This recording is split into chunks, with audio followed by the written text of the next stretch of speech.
I'm so sorry. I'm just having a hard time lifing right now. Oh, I can't stand it. It's never ending. Never ending.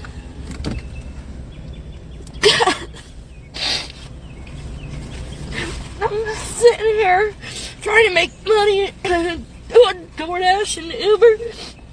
I'm trying to pay my freaking bills. And I'm behind on everything. I'm 56 years old and I don't get behind. I pay my freaking bills. And this past year has been so hard. And now I'm sitting here in McDonald's with a new car. And it's about 6 months old. I put quite a few thousand miles on it because of doing DoorDash and Uber. Because I can't get hired on anywhere. I've been everywhere looking for a job.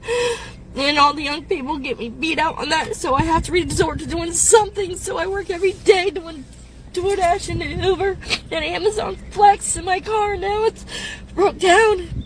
It's running, but it says the AC off due to high temperature. This is the second time this has happened. And I just paid $300 and something for my insurance yesterday. I have to pay more of my rent today because I'm behind on that. I have my car payment on Friday. I don't make enough money doing this out here. I've been trying to sell my trailer for 6 months. I just lowered it from $3,000 to $2,000 today. I just have to get ahead. I gotta get out of this state I'm in. I've never been so unhappy, so miserable. I can't deal with these. I just can't deal right now. I don't like this. What? I just screamed in the middle of the parking lot. I just bellowed out screaming because I can't do this no more. I don't want to do this no more. I'm so stressed out. I'm so tired. These bills, everything. Yeah, I can't pay my bills if I ain't got a car. And now I'm scared to death. I don't know what to do. I don't know what to do.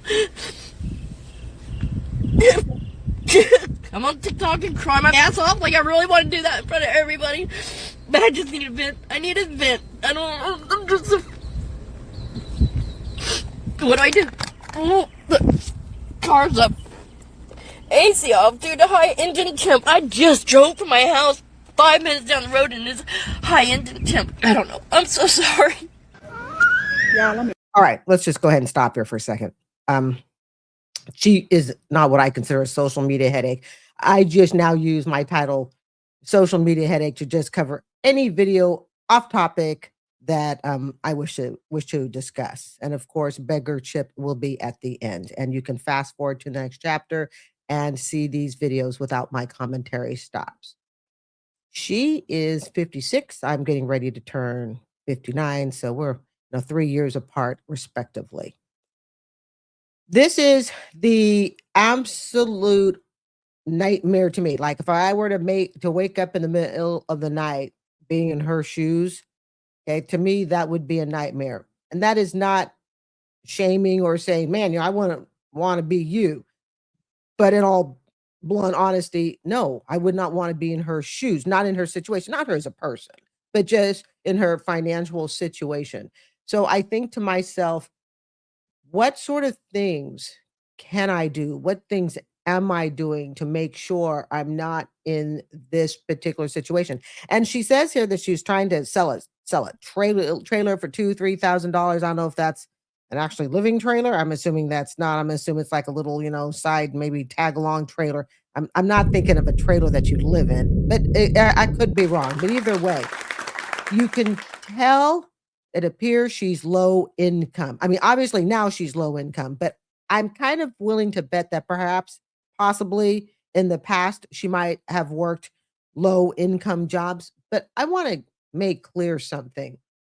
I have hung around enough on social media to know that it's less about your income and more about what you're doing with it. There was an episode, I believe it was just a day or so ago, on Dave Ramsey. And it was about a couple. They had a business, all the bells and whistles, something like nearly $1 million in debt, just shy. I think it was around $900,000 in debt. Recent, like in the last, day or so. And yet they look like they had everything. But yet you can talk to people who have done low wage jobs for decades, years. They've been the school janitor. They've maybe had, a little side home business. They didn't make a lot, but what did they do with their money that structurally put them in a better position than someone who's supposedly making all this money? They had a plan with it. If you don't have a plan for your money, then somebody else has got plans for your money. And those somebody else's are usually the people that want to take your money and make it theirs. She's only 3 years younger than me. And it would have been so easy for me to be in her situation. And I'm sorry, this is a nightmare. I don't want it. And it's interesting because I woke up this morning to a video, the channel that I'm not familiar with. And basically, the person was saying that, hey, you know what? They're retiring just on Social Security and screw it. I don't care. I'm retiring anyways. And I don't care if it's just on Social Security. You can have that perspective, that life perspective, if you wish. You're not taking me with it. Sorry. I'm not going to, for me, that doesn't work. And I think part of the problem is that regardless of your income, and I'm telling you, I have watched video after video, probably more so than most people, because here I run a channel on money. Okay. Not in like how to invest in stuff. I'm not that. I like to think of myself as your more everyday lay person, Main Street. Okay. What we do with our money, how we spend it. I am convinced, okay, this is why school teachers, and this is a statistical proven fact, okay? I'm not bringing you the data right now, but I'm sure you can look it up if you wish. There's a reason school teachers, police officers, firefighters, people in everyday jobs can retire more comfortably than someone who made 3, 4, 5 times the income. We tend to have a plan with our money, just like we tend to have a plan with the classroom. Okay. We have so many dollars. What are you going to do? You got so many kids. You got so much. Everything has to be planned out. And it was interesting because if I had seen this video, say 15 years ago, not even 10 years ago, if I'd seen, because I've been on YouTube for 6 years, if I had seen this video 15 years ago, I'd have gone, you know what? It's her income. That's it. It's her income. She was raised poor. That's why she's broke. That is why she's in the desperate situation she is in right now, having a crash out on TikTok. I don't know if I would choose to have my crash out on TikTok. Susan and Jamie, I will simply call you if I need a crash out. Okay. So you sit there and 15 years ago, like I said, I would have said it was her low income. But I'm convinced at 58 that that's not the number one reason. We're not saying it's not a factor, and I'm not negating or even disrespecting people who have been born and had a very difficult time getting out of poverty. That does exist, and I think we can recognize that. But I want to put that part aside, the ones who just stay there. A lot of times, I think as an adult by choice, it's what they're familiar with. But there is a great big group that I believe could, and I'm not going to use the phrase lift them up by their bootstraps because it just seems so, I don't know, it's that everyday phrase. And to a certain extent, I don't even like it.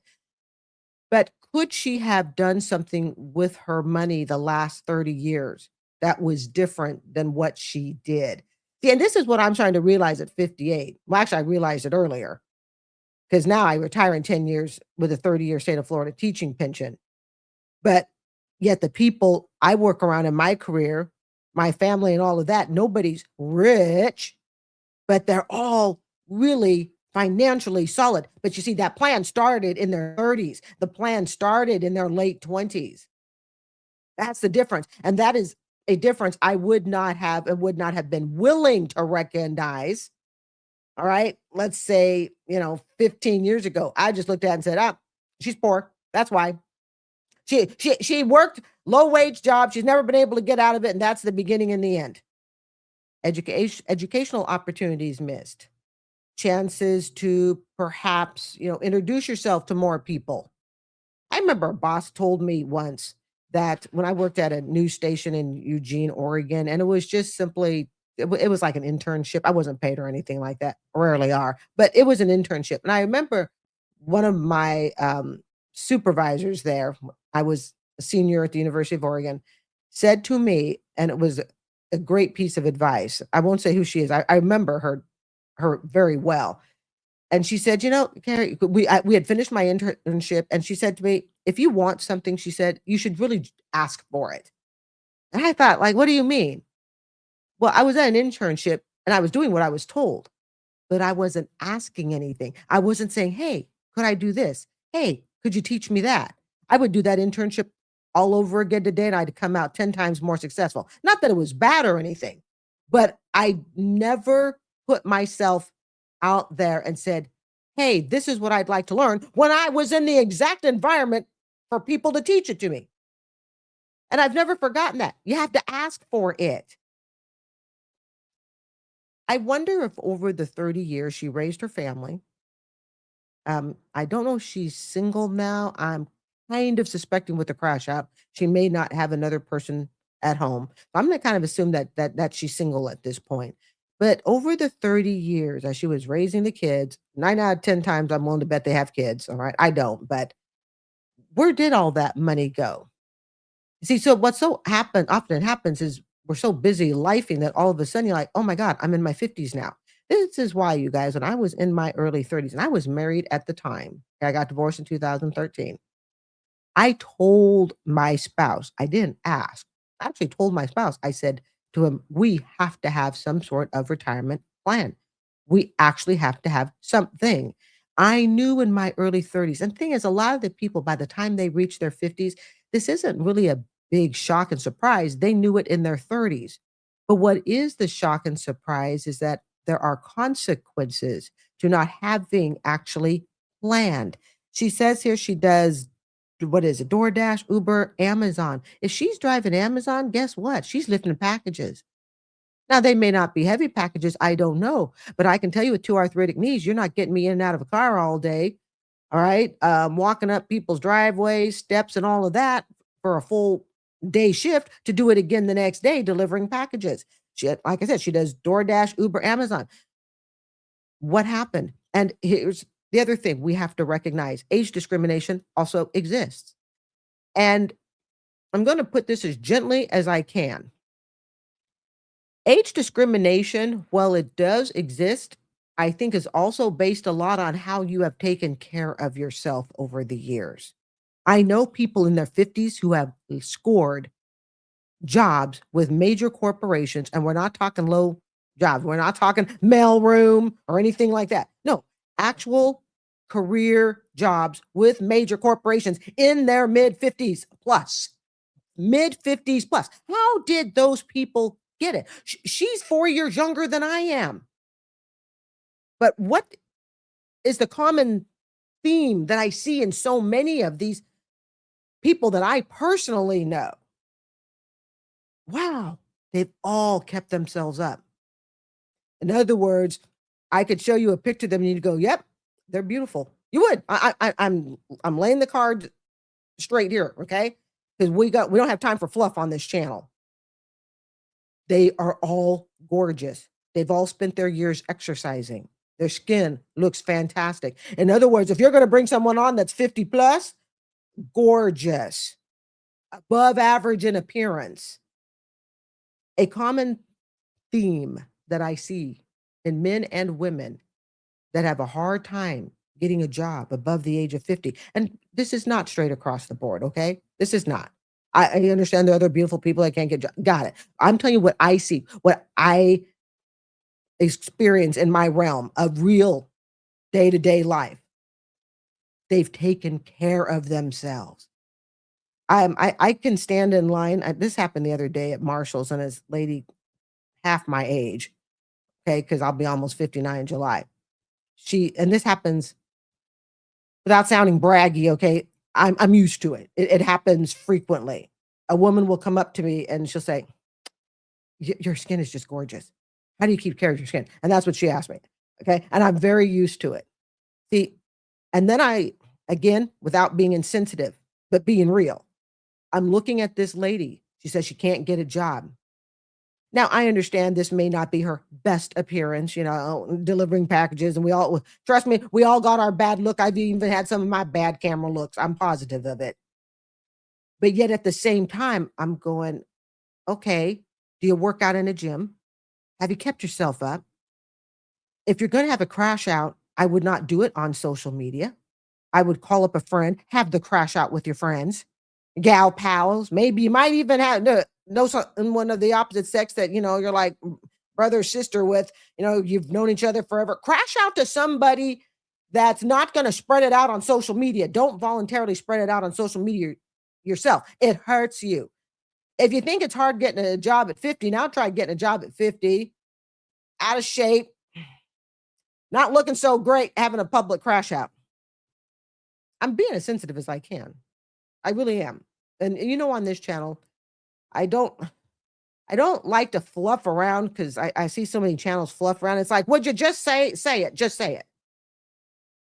Let's do an even hard-hitting example. Who would you hire? Would you hire me or would you hire her? I go to the gym 4 or 5 days a week. Well, actually 5, 6 days a week during the summer. 4 or 5 days a week, typically 5 during the school year. I've spent years keeping up on my skin. And no, I have not been using expensive Lancome like I now use. I've only started using the last 2 years. Last 2 months. I only put myself in Lancome March. I've been using oil of Olay and Dove. I knew in my 30s that I would need a retirement plan. How did I know? Well, part of it's just common sense. And it was also modeled to me by my parents. There are a lot of things that we do in our 30s. I'm not even going to say so much 20s because 20s is still so much the growing up years. But 30, you're an adult. You're a full-blown adult. Late 20s, 30s. There are so many decisions that we make in life in our 30s and 40s that if we are not careful, it is going to hurt us in our 50s. And when I see 50-year-olds crashing out, when I see video after video, and I don't watch a whole lot of it because I find it kind of depressing. I like to be around positive as much as possible, but I do watch videos that come across my feed of 50 can't find a job, and I can look at almost every single person at like I said, I see a common theme. I'm trying to be really sensitive because it hurts.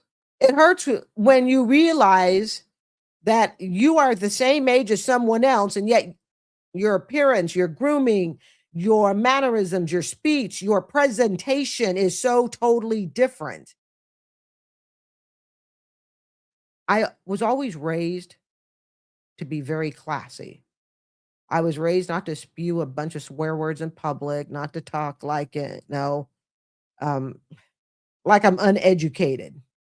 That has stayed with me all my life. Does that mean I don't swear like a sailor sometimes off camera? Wouldn't you like to know? But in general, it's kind of like you have to envision, what do you want to look like when you're 50, when you're nearing 60? And like I said, just so oftentimes I see people, I go, man, you're 75 pounds overweight. You don't sound real educated. You haven't taken care of your skin. Your hair looks horrible. Is it all just poverty? Is it all just because you were poor? I don't think so. And again, I'm not dismissing the fact that, yes, I was raised in a very, financially solid household, yada, yada. I get that. I'm not dismissing that. But you can't tell me that every single person who's born poor means that when they become an adult, they have to sentence themselves to that life. It's almost like I look at her at 56 and I think to myself, at what point did you give up? At what point did you stop caring for yourself physically?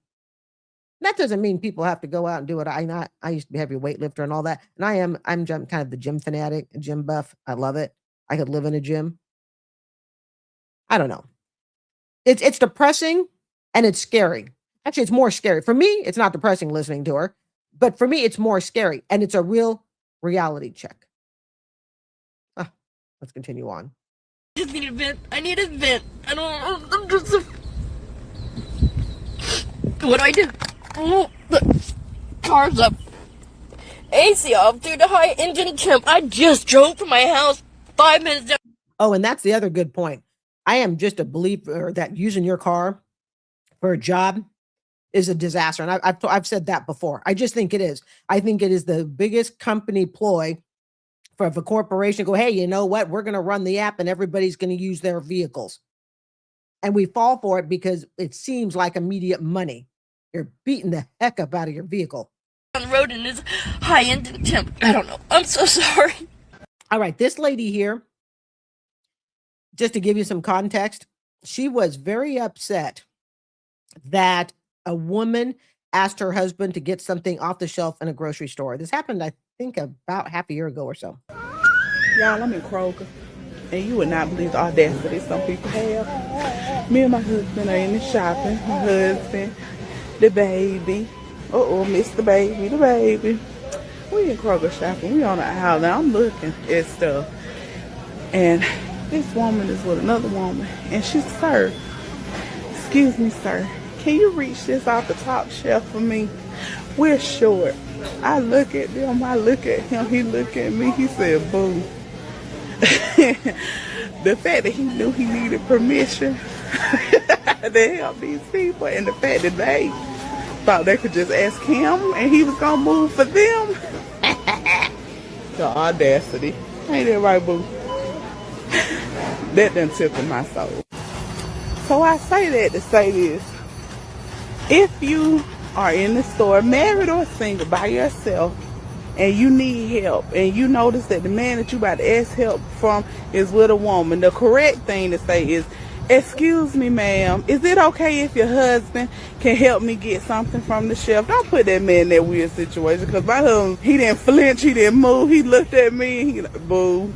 And we both knew what that boo meant. But if you've watched my channel long enough, throw in the comments before you go on what you think I'm going to say. I'll give you a second here. Go ahead and throw in the comments what do you think I'm going to say. All right. There is nothing like a deballed, neutered husband by your side. I would be so unattracted to that. If I am with somebody and a woman just instantly says, hey, can you, and she was polite, could you please reach this off the shelf? And the grown man that I'm with, that I look up to as a leader, looks at me and says, do you mind? I'm going to be questioning our relationship. Or if he has to come home, worse yet, and report, hey, honey, I want to let you know I helped the woman get some plums or whatever off the top shelf. Come on. Maybe she is insecure. Let's get honest. She's below average in looks and she's heavily overweight. What are you worried about, wifey? Are you worried about somebody to come along and they're going to say, hey, could you get the plums off the top shelf, sir?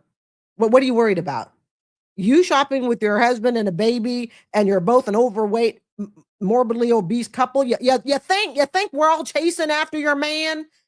You think that's what we want? And looking at him, he's morbidly obese. You can have him, you can keep him. And again, I'm not, this is not fat shaming. Okay. She could be skinny. Is skinny an offensive word? I sit in between. I'm a size 10. She could be skinny, and I would still say the exact same thing.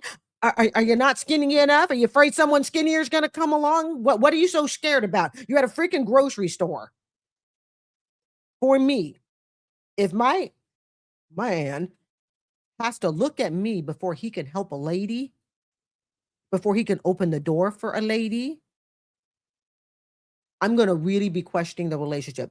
Now, maybe that's just because I'm more secure. Maybe it's because, I got dumped after a 15-year relationship in 2013. It made me, just kind of like, whatever.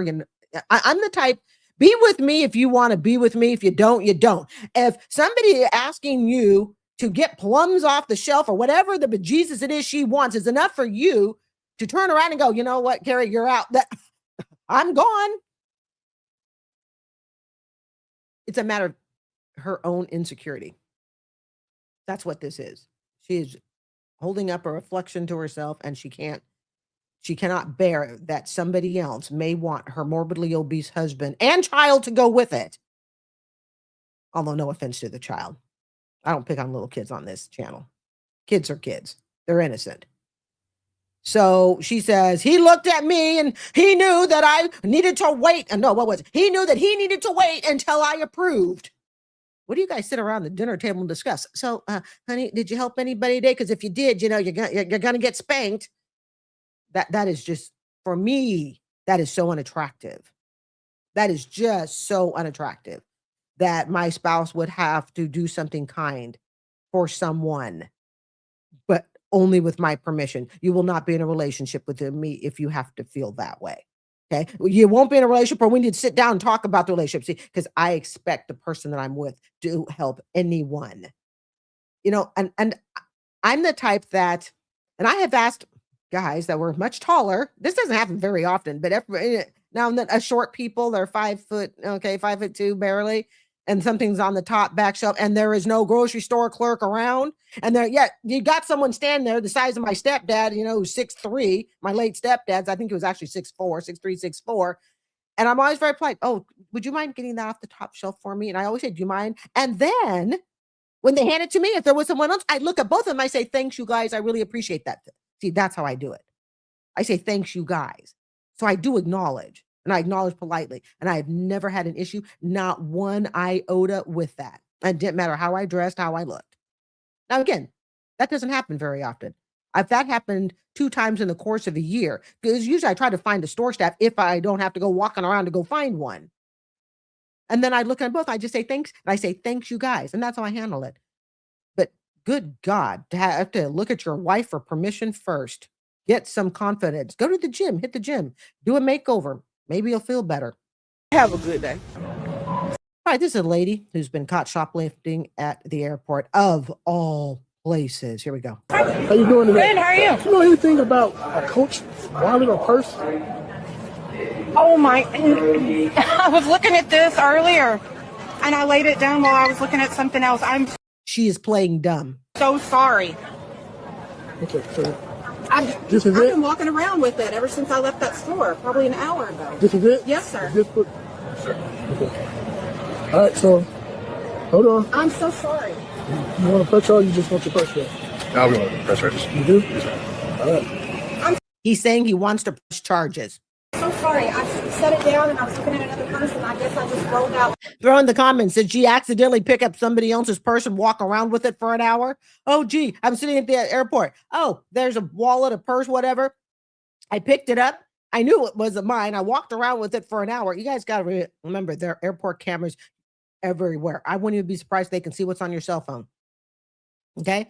That detailed. And I know security cameras can do that because I worked at a store once that we went up into the security section. They said, we can see the bottom of your feet. And depending upon how you hold your phone, we can read your cell phone screen. I'm sorry. Okay. This is what we have here. He wants to pursue charges for theft. He does? Yes, ma'am. I'm so sorry, sir. I laid it down and if I was trying to take it, I would have put it up somewhere. You also rearranged the display, so the bag didn't look like it was gone. I'm sorry? Another black bag where that bag was sitting. I was looking at all the bags on that table. Okay, so she was shoplifting from a store. Okay, stand up for me, man. Sir, I promise I was just looking at the Push it right here bag. so she. Sir, if I was going to take it, I would have put it up. I just had it laying there. Is this how you all have it in the inside? Yes, sir. With the You tag can have like a tag this? in there. Yes, sir. I got the footage pulled up for you guys. 3, you're under arrest for theft, man. All right, look. We're going to make this. The stupid thing, you guys, is trying to shoplift from an airport. There's no quick, easy way out. I mean, what are you going to do? I'm going to shoplift this bag. Now I'm going to walk over the elevator and wait for the elevator button. I'm going to step in. I'm going to go down 3 floors. Oops. Other people are getting in with me. We have to wait for all their stops. There's the car. Oh, but then we got to slowly drive through the car parking lot. And then don't forget, you got to pay. I mean, we got to use some brains here, folks. As simple as possible, okay? Not trying to embarrass you.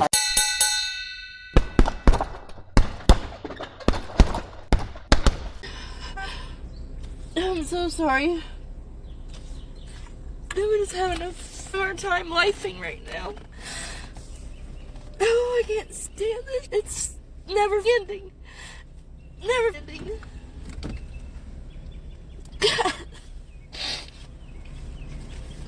I'm sitting here trying to make money and doing DoorDash and Uber. I'm gonna pay my freaking bills. And I'm behind on everything. I'm 56 years old and I don't get behind. I pay my freaking bills. And just year. This past year has been so hard. And now I'm sitting here in McDonald's with a new car. And it's about 6 months old. I put quite a few thousand miles on it because of doing DoorDash and Uber. Because I can't get hired on anywhere. I've been everywhere looking for a job. And all the young people get me beat out on that. So I have to resort to doing something. So I work every day doing DoorDash and Uber and Amazon Flex in my car. Now it's broke down.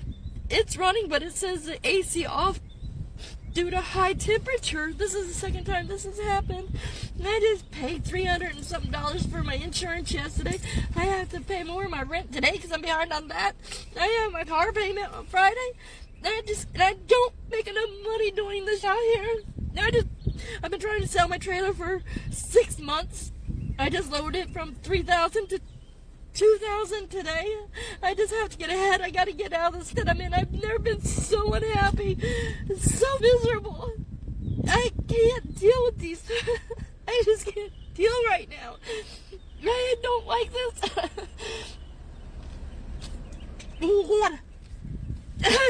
I just screamed in the middle of the parking lot. I just bellowed out screaming because I can't do this no more. I don't want to do this no more. I'm so stressed out. I'm so tired. These bills, everything. Yeah, I can't pay my bills if I ain't got a car. And now I'm scared to death. I don't know what to do. I don't know what to do. I'm on TikTok and cry my ass off like I really want to do that in front of everybody. But I just need a vent. I need a vent. I'm just... What do? Oh, the car's up. AC off due to high engine temp. I just drove from my house 5 minutes down the road and it's high engine temp. I don't know. I'm so sorry. Y'all, I'm in Kroger. And you would not believe the audacity some people have. Me and my husband are in the shopping. My husband, the baby. Mr. Baby, the baby. We in Kroger shopping. We on the aisle now. I'm looking at stuff. And this woman is with another woman. And she's, sir, excuse me, sir, can you reach this off the top shelf for me? We're short. I look at them. I look at him. He look at me. He said, boo. The fact that he knew he needed permission to help these people, and the fact that they thought they could just ask him and he was gonna move for them. The audacity. Ain't that right, boo? That done tickled my soul. So I say that to say this.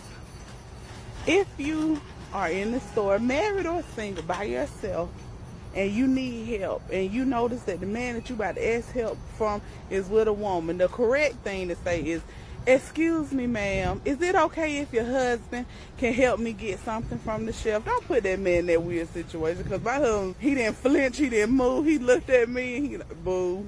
And we both knew what that boo meant. But have a good day. How you doing today? Good, how are you? Do you know anything about a Coach wallet or purse? Oh my, I was looking at this earlier and I laid it down while I was looking at something else. I'm so sorry.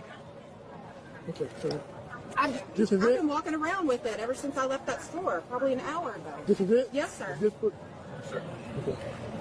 All right, so hold on. I'm so sorry. You want to press or you just want your purse back? Now we want to press register. You do? Yes, sir. All right. I'm so sorry. I set it down and I was looking at another person. I guess I just rolled out with it. I'm sorry. Okay.